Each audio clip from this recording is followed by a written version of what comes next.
here in Strength Training 102 with one word: overload.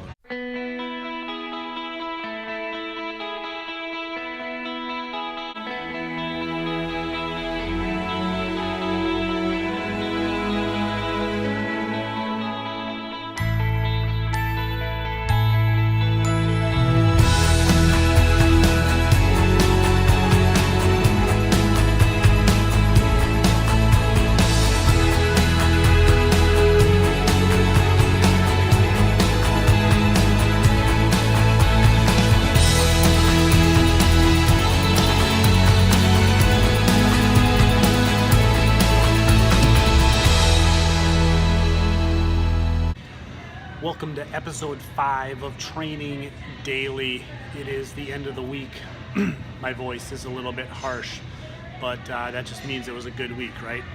Hey, last week on the vlog, I introduced Strength Training 101, and I'm here to ask, how's that going for you? As I reviewed that vlog entry, I realized there's a few other things that I wanted to make sure you knew about as you get started, hopefully dedicating a little bit more time to strength training than you've done in the past. So number one, you just got to start somewhere. I know that it's hard. You know, someone like me, for anybody who knows me, knows that it's never fun to kind of start at the bottom, right? And so you kind of just want to get to that point where you're competent, you're good in the weight room, you have weights that you're proud of. That doesn't happen overnight.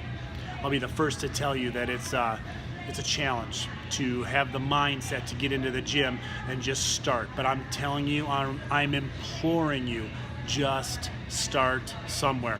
Now, your goal that I gave you last week, your prescription is 10 reps and 3 sets. But before you do that, you need to have a good warm-up. What that should be is your heart rate is elevated. You don't have to necessarily break a sweat, but you do have to have an elevated heart rate.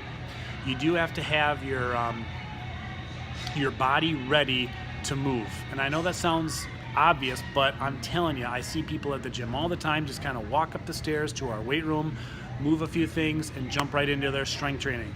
Bad idea. Cold muscles don't perform well. So get on some type of machine, do some type of activity to try to get that heart rate up.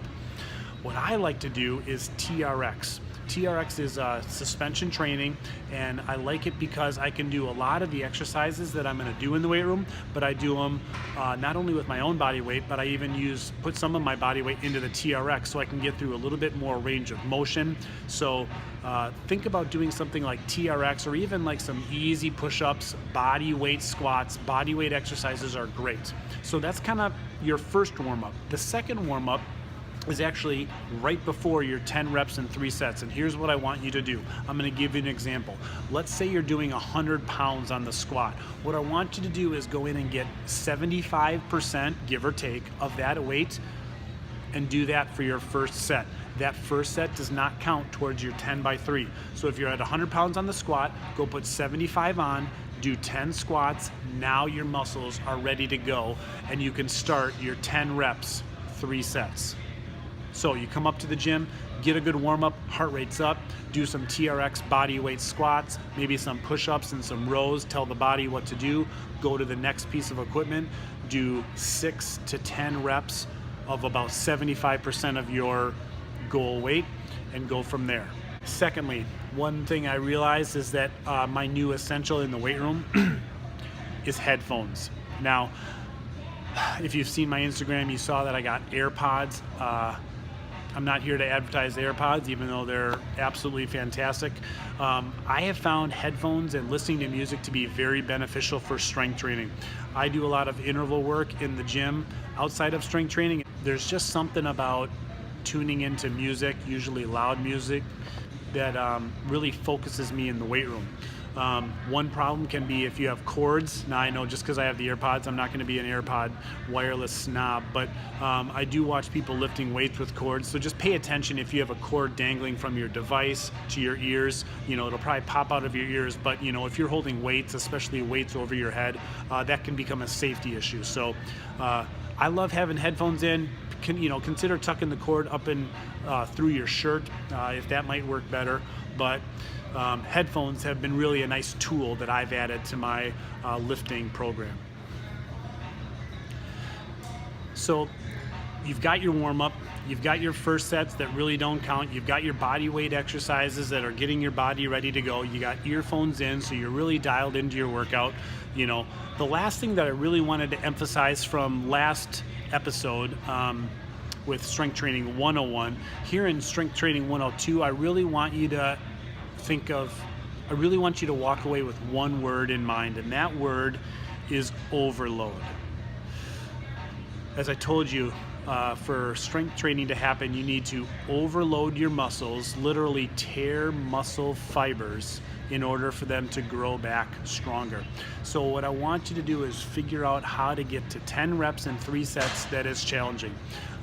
If I put 100 pounds on the squat, I could probably do that for a long time, a lot of reps. It would take a long time to wear out those muscles, and I'd probably have some other issues come up before I would get to muscle fatigue. And so 10 reps in 3 sets is kind of time tested. It's where I want everybody to start, but you do need to find a weight pretty quickly where you can say that 3rd set is challenging. Now, it shouldn't necessarily be impossible. If you can get a spotter, you should do that. If you can just be able to stop at 6 or 8 reps, that's a good thing too.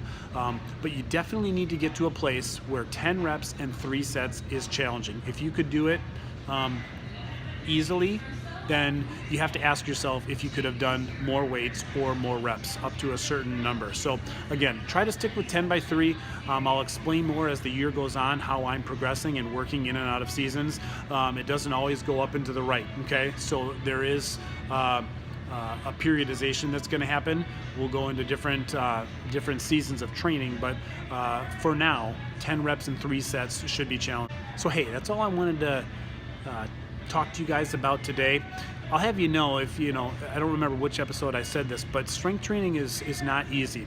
It's a different mindset. For someone like me, I love the interval work in the other areas of the gym where you're throwing med balls, you're pulling stuff on TRX, you're doing kettlebell swings. I like those HIIT trainings, high intensity interval training. Counting 10 reps by 3 sets is a challenge. It takes a different mindset, but I'm here to report that I'm starting to see benefits. I'm starting to see results already, and I hope that you can do a good job of taking note of where you're starting, so that when you start seeing results, you can look back and reflect and say, this is a worthy cause. This is a good pursuit that I'm after. Next week, I'm going to talk about that exact log. I'm going to talk about what it means to keep track of all these numbers, because there is no doubt there are a lot of numbers to keep track of. And what I deal with on a weekly basis is clients who, kind of get in a rut and don't know how to switch things up. We've talked about periodization. We're going to have progression. We're going to have all that, but we got to have a way to keep track of it all. And that's what I'm going to talk about next week on Training Daily. But this was episode 5 of Training Daily. This is called Strength Training 102. If you guys have questions, please feel free to hit me up on Instagram, in the comments here on YouTube. If you found this vlog, you have plenty of ways, I'm sure, to get a hold of me. Thanks for watching Training Daily. We'll see you next time.